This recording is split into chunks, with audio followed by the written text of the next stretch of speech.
अकोल्यात आज प्रकाश आंबेडकर यांच्या निवासस्थानी झालेल्या बैठकीनंतर राजकीय घडामोडींना वेग आला आहे. तर भाजप विरोधात एकत्र जायचं असेल तर आधी एकमेकांना विश्वास द्या असं स्पष्ट सांगत आंबेडकरांनी पदवाटपावर कुणालाही शब्द दिला नसल्याचं स्पष्ट केलं आहे. तर अकोल्यात कुणाचाही महापौर होऊ शकतो, मात्र उद्यापर्यंत संपूर्ण चित्र स्पष्ट होईल असंही त्यांनी सांगितलं आहे. तर मनसेचा शिंदे गटाला दिलेला पाठिंबा स्थिर नसल्याचे संकेत देत राज्यात कोण कुणाला कधी पाठिंबा देईल याचा नेम नसल्याचं आंबेडकर म्हणालेत. तर उद्धव ठाकरे आणि राज ठाकरे यांच्या युतीबाबत बोलताना दोन्ही भावांमध्ये मोठी दरी असल्याचा दावा केला आहे. तर भाजपकडून ऑफर आहे का या प्रश्नावर मात्र RSS रजिस्टर करा, मग सगळे प्रश्न मिटतील असा टोलाही लगावला आहे. सगळे भेटायला आल्यानंतर मी त्यांना म्हटलं, तुम्ही आपसात चर्चा करा, आपसात पहिल्यांदा जुळतंय का बघा.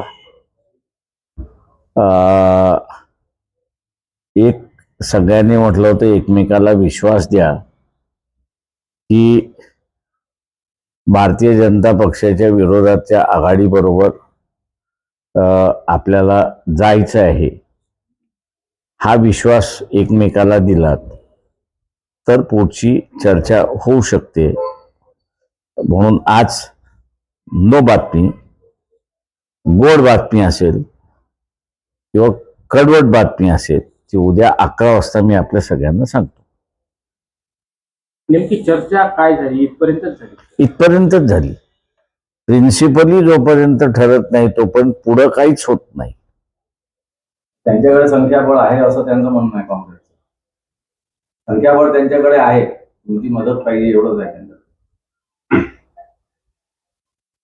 असं काही आमचं बोलणं झालेलं नाही. त्याच्यामुळे असं जे बोलणं झालं ते मी आपल्या पुढे मांडलं. अपक्ष उमेदवाराला काही तुम्ही आश्वासन दिलं आहे?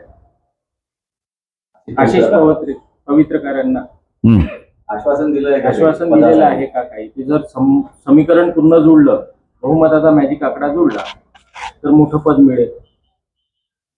असं कोणालाच आम्ही शब्द दिलेला नाही. माझं मुंबईमध्ये कल्याण नगरपालिकेमध्ये मी तुम्हाला म्हटलं नाही का की पुन्हा रिपीट करतो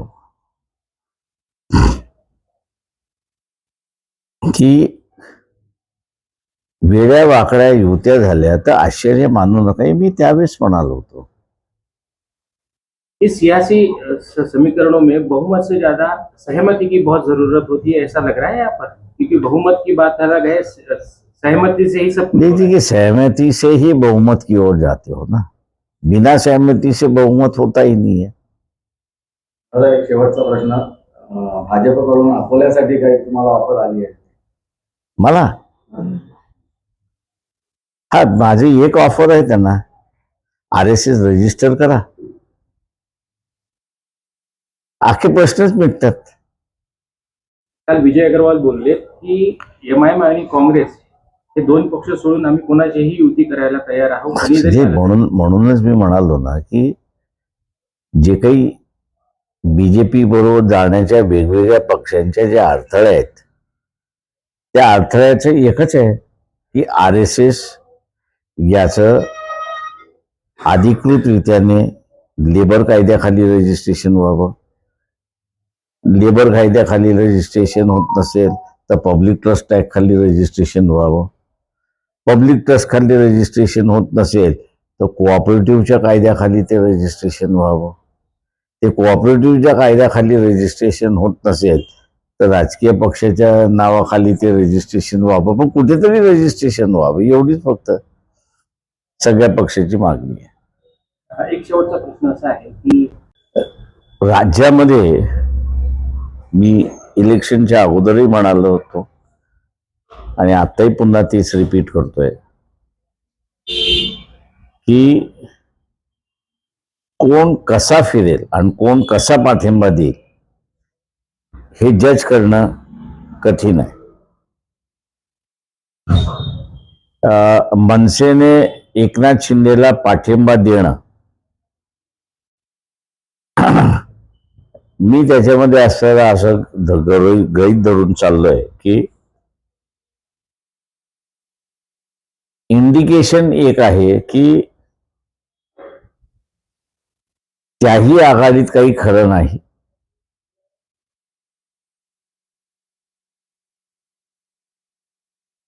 आमच्या पक्षाचे असणारे फारुख अहमद यांनी एक महत्वाची बातमी पसरवली, म्हणजे त्याच्यावरती आणि ते ठाम होते की मिश्रा नावाची असणारी व्यक्ती ही उद्धव ठाकरेला नंबर 1 आणि नंबर 2 च्या वतीने भेटली.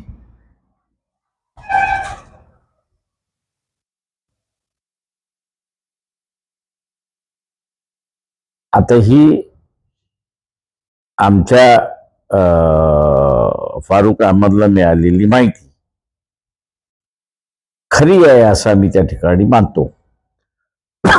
याचं कारण की मनसे आता वेगळं जायला लागले,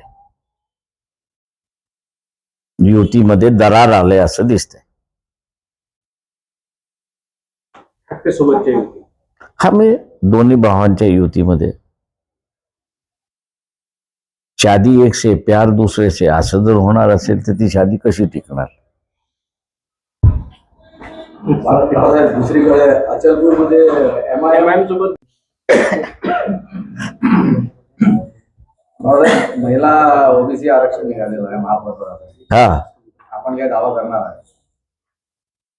ते मी तुला जसं म्हणालो की आम्ही जे पक्षाच्या वतीने सांगितलं की प्रत्येक जणांनी एकमेकाला विश्वास दिला पाहिजे.